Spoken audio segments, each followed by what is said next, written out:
Olá Goiás, olá Brasília, olá Brasil e a todos e todas do 100% nas leis.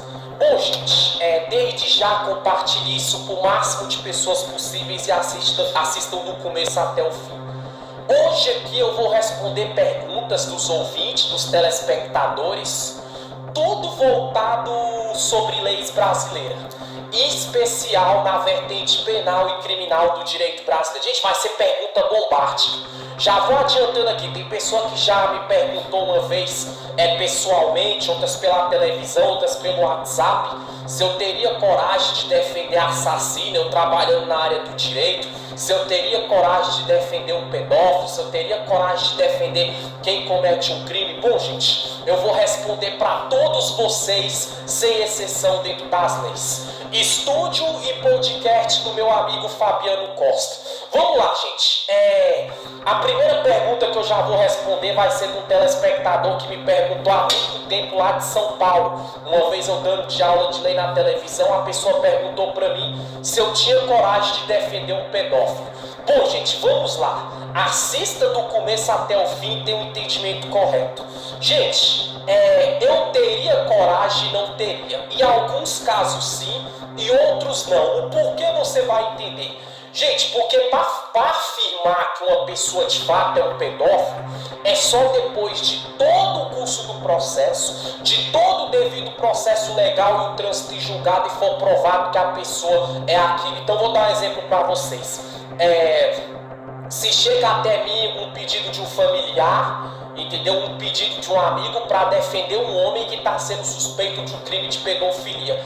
Eu analisando o processo desse homem, vendo ali que ele abusou de uma criança justamente, que tem indício forte, tem evidências, os exames da papiloscópio, da datiloscópio, do Instituto Médico Legal, do IML no caso, provar que aquele cara abusou de uma criança, molestou uma criança, eu jamais vou defender um cara desse. Agora existe também um outro lado, o lado que eu falei que eu já defendo. Se o cara é suspeito do crime de pedofilia, mas muitas vezes ali eu analisei o processo, tá com indício forte e evidência que esse homem está sendo acusado de uma fraude ou de uma calúnia, eu já defenderia ele. Por quê? Porque muitas vezes falaram que o cara é pedófilo, mas eu fui ver a ocorrência, fui ver o processo. Dali falta prova, falta indício que esse cara de fato é o consumador do ato da pedofilia, eu defenderia ele, porque nesse caso o homem não é pedófilo. Nesse caso acusaram ele de pedofilia, mas quando vem a investigação jurídica, as investigações policial, na real este acusado foi vítima de uma fraude processual ou de uma denunciação caluniosa. Isso é para o advogado que trabalha particularmente falando, porque o advogado que trabalha para si particular, ele pega as causas que ele quiser. Se ele quiser defender alguém, ele defende. Se ele não quiser defender, ele não defende, porque a lei dá direito dele optar por pegar o processo e defender, ou pegar o processo e não querer defender nem representar em favor daquela pessoa que o procurou. Essa foi a primeira pergunta. Segunda pergunta, uma pessoa me perguntou: você defenderia um assassino? Gente, outro detalhe, em alguns casos sim e outros não. Primeiro, eu sou a favor sempre, gente, de dar vida. O único que dá a vida e tira a vida é Deus. Isso aí é uma coisa óbvia. Só que a pessoa tem que entender que pelas leis criadas pelos homens, no devido processo legal, todo suspeito de um crime ou réu acusado de um crime, no devido processo legal ele tem direito da ampla defesa, como quer instituir um advogado particular ou uma advogada para fazer sua defesa. Se eu defenderia um assassino, gente, se eu ver que o cara ali matou uma pessoa de bem, matou um trabalhador, matou um pai de família, um exemplo é um latrocida que é um roubo seguido de morte. O cara, numa situação só, ele é ladrão e ele é assassino. Foi roubar a vítima reagiu, não reagiu e tirou a vida da vítima. Eu vendo o processo, vendo que tem filmagem, que tem indício forte que esse homem, de fato, é um latrocida que tirou a vida da vítima no roubo, eu jamais iria defender um cara desse na minha vida. Mesma coisa, o cara que mata o próprio pai, que mata a própria mãe, ou muitas vezes ali o cara que muitas vezes vezes é por uma discussão boba, tira a vida de alguém com paulada, com pedrada, com disparo de arma de fogo. Nunca na minha vida que eu ia defender esse tipo de pessoa. Jamais. Se chegar com esse processo comigo, eu não pego jamais. Tem pessoa que pega, eu não. Agora, vamos supor que o cara ele tá envolvido no mundo do crime, entendeu? E a outra pessoa que ele tirou a vida também está envolvida no mundo do crime. Eu já defenderia. Eu defenderia no quesito do quê? Vamos lá, que o cara pegou, entendeu? Esse que tirou a vida de alguém, antes dele tirar a vida da suposta vítima, a suposta vítima já tentou tirar a vida do autor anteriormente, tentou matar da mesma forma. Ali é briga de delinquente com delinquente, de meliante com meliante. Nesses casos eu defenderia, porque o devido processo legal dá direito à ampla defesa. E a ampla defesa, ela fala que é para crime de menor potencial ofensivo, os não hediondo e os hediondo, ou seja, crime bárbaro ou não, todos eles têm direito de defesa. Só que o advogado particular, ele pega a causa que ele quiser e ele defende o cliente ou a cliente que ele quiser. Quando eu falo advogado, é do gênero masculino e do gênero feminino, seja homem e seja mulher também. Porque o que vocês têm que entender é isso aqui também.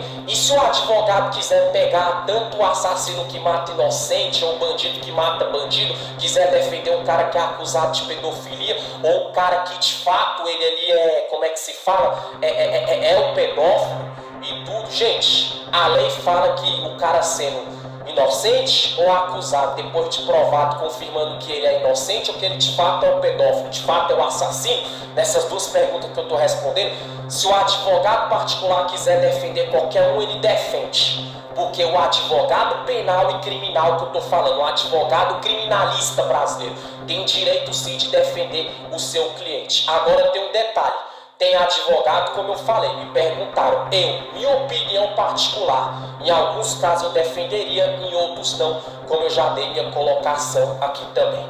Respondendo mais uma pergunta de uma pessoa que perguntou bem assim, a área da advocacia, entendeu? Quais são os benefícios, entendeu? E quais são os riscos que a pessoa corre? Gente, o benefício vai ser isso. A partir do momento que você tem um curso de leis, você é bacharel em direito, ou seja, concluiu o teu nível superior na área penal e criminal, você já pode advogar, entendeu? Você pode advogar, você pode dar aula de lei, a diferença é que quem tem a OAB vai assinar por você sempre, entendeu? E você divide os valores dos honorários e das custas processuais. E quem já tem a OAB, os benefícios, você vai poder advogar, você vai poder montar seu escritório, vai poder dar palestra jurídica, aula de lei, então serviço nunca falta. E a advocacia, a área penal e criminal, como diz no mundo, advogado de porta de cadeia, de porta de delegacia, é uma vertente do direito brasileiro que dá mais dinheiro para o advogado.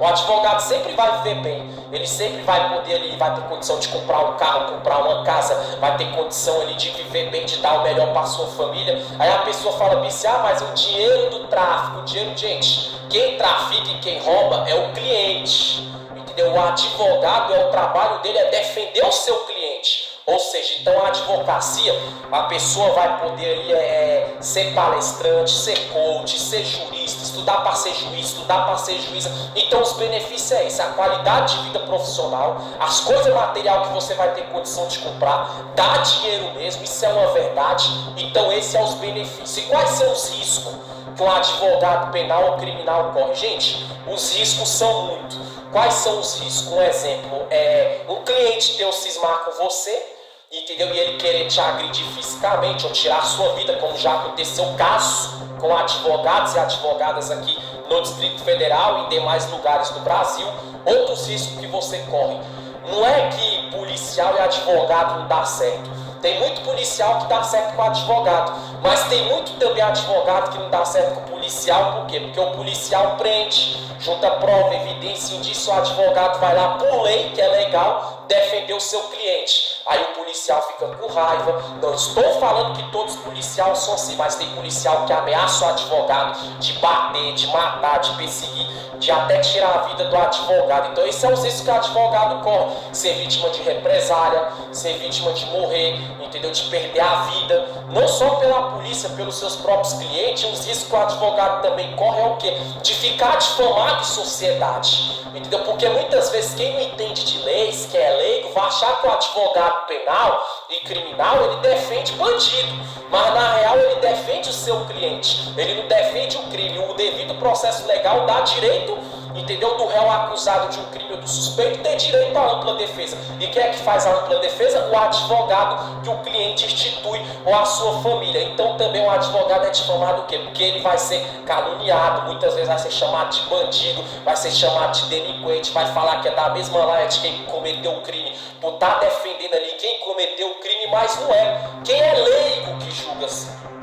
Quem não conhece que julga assim, porque quem tem noção vai saber diferenciar. Quem cometeu o crime foi o cliente, o advogado só defende o cliente dele no dia, desde a ocorrência, na audiência de custódia, entendeu? Nas investigações jurídicas, policial, até o trânsito e julgado final, a audiência una, que é a audiência que vai dizer se o cliente desse advogado foi absolvido ou foi condenado, e se for crimes hediondos, o júri popular, nesse caso, após ser pronunciado e ser citado, que vai a júri o seu cliente. Então, a favor eu falei o que o advogado passa, resumido e objetivo, mas os riscos também eu falei. Risco assim de ser caluniado, ser difamado, ser xingado, e é isso aí. Então, gente, presta atenção, você que é bacharel em direito, você que está começando a carreira de advocacia, ou que estuda para ser, ou que está entrando para ser. Grave bem isso. Muita coisa boa você vai ter na tua profissão, mas muitos riscos também você vai correr. Quais são os outros riscos? Que se você der qualquer vacilo, o Código de Ética da Ordem dos Advogados do Brasil, ou a Justiça Brasileira, a Magistratura Nacional, pode até ali suspender a sua prerrogativa. Entendeu? Dependendo da situação que você cometer, ficar afastado das suas funções de advogado por um período de curto prazo ou a longo prazo, vai da infração que a pessoa comete, seja no trânsito, seja na área penal e criminal do direito, na área trabalhista, seja um ato de não agir com lealdade para com o seu cliente, porque como em toda profissão existe bons e maus advogados, tem os que são honestos e leais com o seu cliente, mas tem aqueles que não são e aquelas, infelizmente. Então, os riscos que eu falei, mas tem uns a favor também. O segredo é esse. Se você quer ser um advogado na tua vida, entendeu? Estou respondendo a pergunta de vocês. Respondi se eu defenderia assassino ou defenderia pedófilo. E perguntou para mim também, que perguntaram quais os riscos, quais os a favores. Eu falei, tem muita coisa a favor, tem muita coisa também que não é a favor, mas o que vale é você ter sangue no olho, você querer saber, eu amo essa profissão e eu quero ser advogado, porque se você botar isso dentro de você, você vai ser um bom profissional, você não vai manchar a imagem da OAB, entendeu? E você também nunca vai ser aquele advogado que não presta, de uma conduta má, você sempre vai ter a sua procedência limpa, independente se uns vão concordar ou discordar com você, entendeu? Porque você pode fazer o seu advogado mais perfeito do mundo, a advogada, vai ter gente que critica, mas também você sempre vai ser aquela pessoa que anda na linha. Ou seja, antes de você ser advogado, você vai ser a própria lei. Você vai viver na própria vigência da lei. Você vai viver no próprio prume jurídico. Dá um exemplo em convívio social, neste caso também. E respondendo uma última pergunta da pessoa, a pessoa perguntou bem assim para mim, o que é pior? Uma pessoa que rouba ou uma pessoa que estupra? Gente, para concluir essa pergunta, tudo é errado, roubar é errado, estupro é errado. A diferença é que, por lei, o roubo ele é um crime considerado de menor potencial ofensivo, se não houver latrocínio. E já o estupro ele é considerado um crime bárbaro, hediondo, com agravante alto. Então, assim, o estupro sempre vai ser maior. Por quê? Porque muitas pessoas, concordando ou não, embora isso não justifica, tem pessoa que fala bem assim, eu cresci passando fome, nem por isso eu fui furtado, nem por isso eu fui roubar. Beleza, ótimo, parabéns.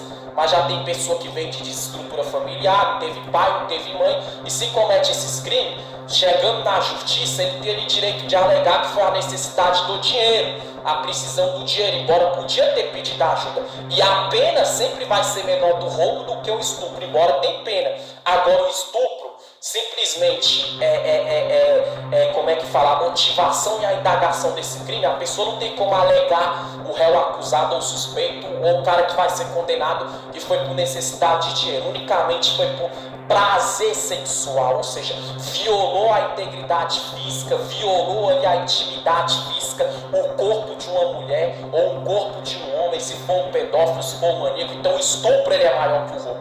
Por quê? Porque o estupro a pena é maior, entendeu? O agravo é maior e a penalização vai ser muito maior. Roubar é errado, estrupar é errado. Mas se for ver a proporcionalidade de um crime para o outro, o roubo é muito menor e o estupro é muito maior. É tão tal que na lei, entendeu? As penas vai ser menor. Em regime semi-aberto ou aberto por roubo, e o estupro de cara vai ser regime fechado, independente se o cara é réu primário ou se o cara é réu primário com antecedentes ou réu primário sem antecedentes, ou se é um cara que responde a algum processo, porque o estupro já é um crime hediondo. É tipo assim, enquanto no roubo o cara pode ser condenado a 5 anos, no estupro ele já vai ser condenado a 15, a 20, a 25, a 30. Não fica 30 anos preso, mas pelo menos um terço dessa pena presa fica ali, se pegar 20, fica aí 4, 5, 6 anos preso pelo estupro. Se for na lei de um sexto, lógico, tem 2 sextos e 3 sextos e outra não fala. Já o roubo, entendeu? Se a pessoa for condenada ali, entendeu? No máximo que ela pega é 8, 10 anos, 12 anos, e um sexto disso aí vai 1 ano, 8 meses, a pessoa já progride de regime e vai para a rua de liberdade condicional, prisão domiciliar. Isso se não for condenado em regime aberto no dia do trânsito e julgado, ou seja, nem ficar preso às vezes no roubo não fica. Não estou instigando, nem induzindo ninguém a roubar quando precisar, mas estou ensinando dentro da lei e respondendo uma pergunta dessa pessoa, porque o roubo, dependendo da situação, se ele for caput, um roubo sem arma de fogo, só o roubo, só o furto, a pessoa ela é liberada na audiência de custódia, na audiência una, e é condenada, mas usando tornozeleira de prisão domiciliar, horário para chegar em casa, horário para sair, se viajar, comunicar à justiça. Mas assim, gente, é tudo dentro das leis e responde em regime aberto. Já estupro não. Estupro, a justiça tomou ciência, foi provado contra o autor, pode ter certeza que no mínimo, de 3 a 5 anos no mínimo, fica sem ver a rua, preso, que eu falo, tirando 1 sexto, 2 sextos, 3 sextos dessa pena também. Gente, respondi as perguntas aqui, curta, rápida, objetiva. Se te ajudou, muito obrigado. Se você concorda, eu respeito. Se você discorda, eu respeito. Mas lembra sempre disso. Essas perguntas que eu respondi e esse ensinamento jurídico legislativo que eu dei foi para advogados que é da área penal e criminal, advogado criminalista, aqueles que estão começando ou que já são, aqueles que estão estudando para um dia ser. Já grave isso também. E lógico, eu falei dentro das leis vigentes no país. Lembrando sempre bem disso. O advogado penal criminal, ele pega a causa que ele quiser. Pode ser o assassino mais bárbaro que for. Pode ser o maníaco mais bárbaro que for. A lei do devido processo legal dá direito ao acusado à ampla defesa, que é através do seu advogado instituído particular ou defensor público, se não tiver condição. Agora, lembrando bem que o advogado particular também, como eu dei exemplo, ele tem a opção de alguns processos que ele quiser pegar, ele pegar, e outros processos que ele não quiser pegar, não pegar. Seja pelo valor do dinheiro ou não, ou seja pelo agravo do crime, olhando pela ótica ali particular do mesmo. Lembrando sempre bem que tudo que eu falei aqui foi na ótica legislativa, constitucional e jurídica e dentro do direito penal e criminal brasileiro. A sua opinião é a sua opinião, tudo que eu falei foi dentro da lei. Valeu, Fabiano Costa, meu amigo, pelo espaço aqui no teu podcast, mais uma vez para dar esse ensinamento de lei. Valeu, Goiás, valeu, Brasília, valeu, Brasil. Compartilha para todo o Brasil. Até a próxima aqui no 100% das leis. Tchau, tchau.